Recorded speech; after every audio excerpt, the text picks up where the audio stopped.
Hi, it's Matthew Macfadyen, and we are in studio with The Hollywood Reporter.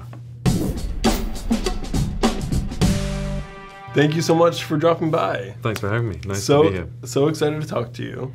Are you in town for a little bit? Flying visit. Okay. In and out. Yeah. I go back home to London tonight. Okay. Yeah. So in a short like trip. 2 hours. Yeah. Oh, well, hopefully you don't miss your flight. Yeah.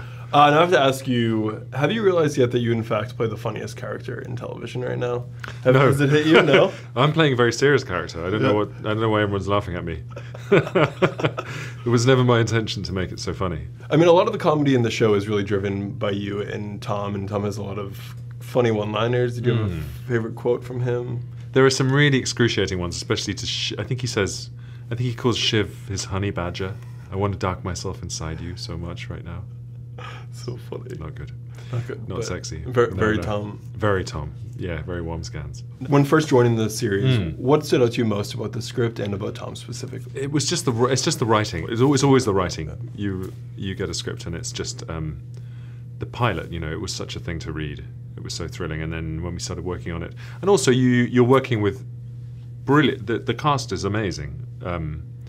They're just a supremely talented bunch of actors. So you're immediately working in an environment which is exciting and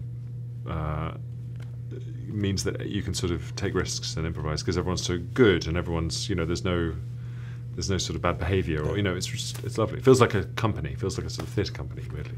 Going into it, what did you have in mind of kind of how you saw Tom? And how did I didn't really know. I sort of jumped. I mean, there's that one scene in the pilot, that pivotal scene with Greg at the end in the baseball game, and he sort of turns. Yeah. And until then, you sort of think he's a sort of affable idiot who's trying to kind of suck up to his potential father-in-law, and then he really turns on this cousin from out of town who he perceives as a threat. Is Greg the Egg? Yeah, there's something that really threatens Tom. Yeah. Going back to that first episode of season 1, it really sets up the entire series and kind of shows his family. And how would you say, I guess, the show kind of depicts the turbulence of wealth and by showing this family and the issues with this family? And what do you think that says about today? The thing that tickles me and the thing that is interesting is that it's a family, and HBO seems to be very good at making shows about families. Yeah. And I think Succession's maybe no exception. And I think that even though they're squillionaires and they're sort of fairly unattractive people in the main, because it's a family, you think, oh, I can recognize my sister or my idiot brother or whatever dynamic. You sort of go, oh yeah, regardless of how much money there's in their bank accounts. Or was there a character you particularly identified with? Maybe not Tom. Or?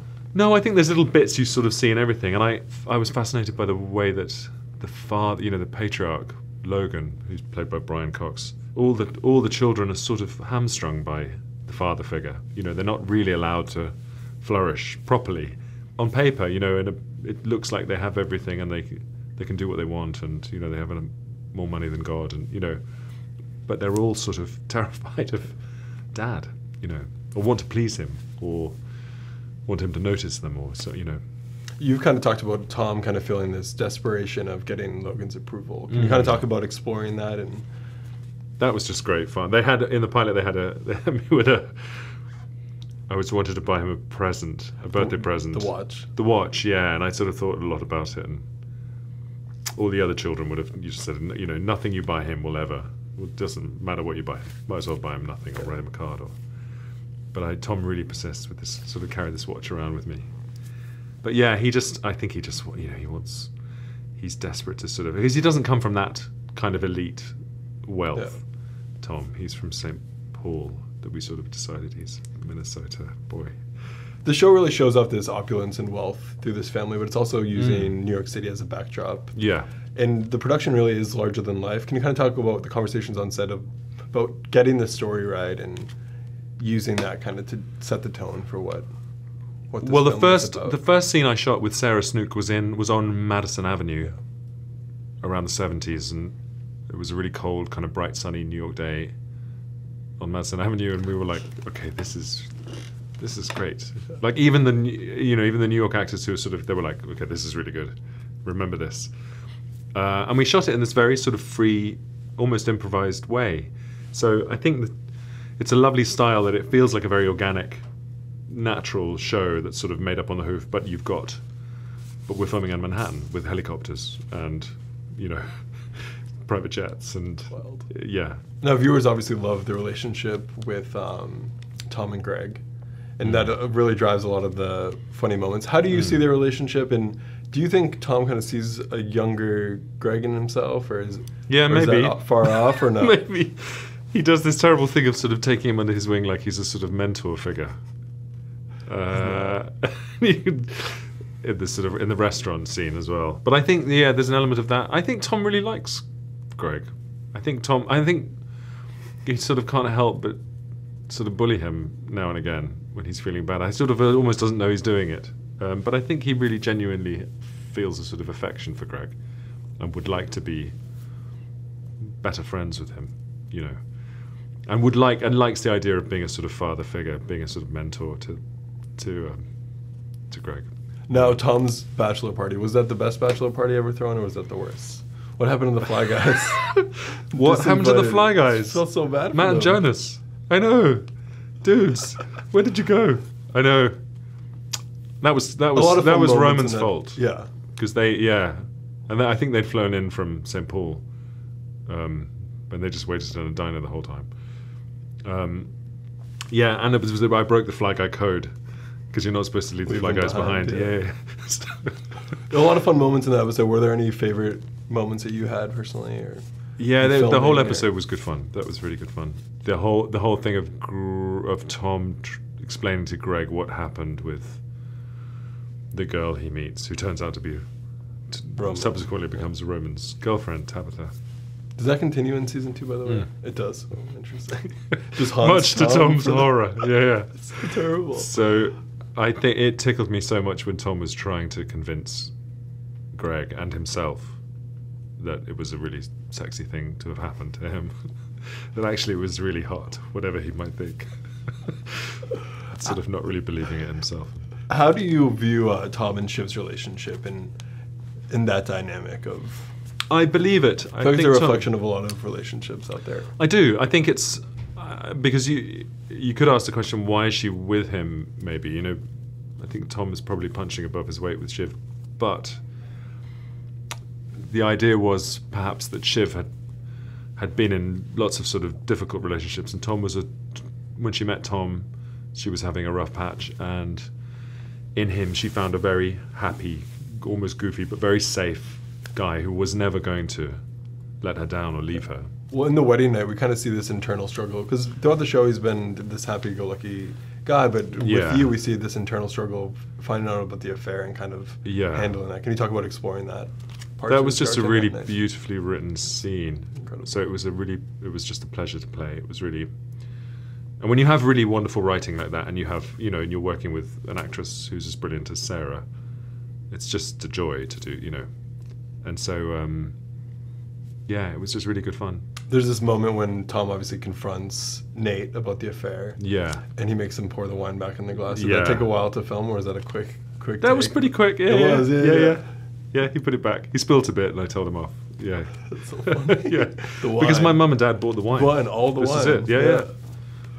What were some of the other standout scenes you had from the wedding?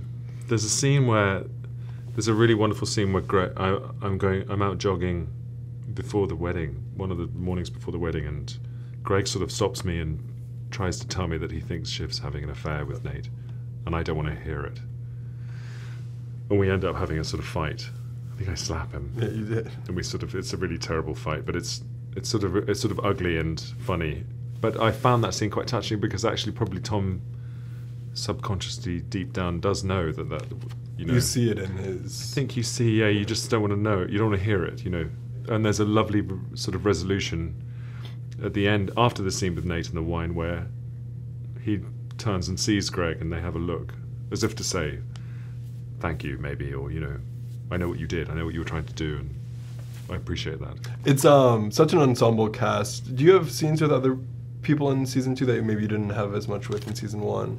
Obviously you have a lot with Sarah and Nicholas, but... Mainly it's Sarah and Nick, and what's wonderful about the show is that if you don't, sometimes just the story, the way the narrative flows, you don't sort of come into anyone's orbit very much, but you sort of always do. You always do, because there are these great big set piece scenes, like like a Thanksgiving dinner, or a party, or some kind of thing. So you inevitably, you feel like you've sort of touched base with all the characters. It's great.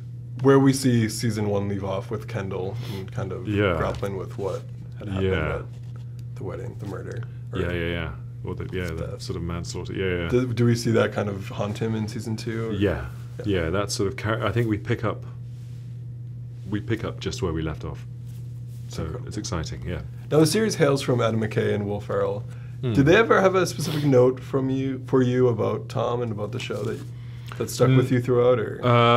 It was all there in the writing, really, and Adam and Jesse Armstrong, the creator and show, they were just sort of very interested and interesting and funny and generous, and allowed us to play and improvise a little bit. And I think when it works well, you sort of discover stuff in the process of acting it, and then the writers pick up on it and feed back into the later scripts, and you sort of pick that up and run with it. So it's a sort of lovely process if it was working in the right way. And HBO is really known to give kind of a lot of freedom with these drama series. Yeah, okay. Was there anything they thought was too far, too much, or? I don't know. Not to my knowledge. Yeah. They may have, but yeah. Was there anything you thought of that being too far, too much? At all? No, most of the stuff. I think we sort of do a few takes where we really push it, just so they've got it. So you never know. I don't think you know until you're in the edit what's, sometimes you wish you'd sort of ramped it up a little bit. Often I look at it and think, I wish I'd anything in made particular it smaller. Not that I can think of, no. Thanks so much for being here. It was seriously a pleasure talking to you. Welcome. Make sure to catch Succession when it returns in August.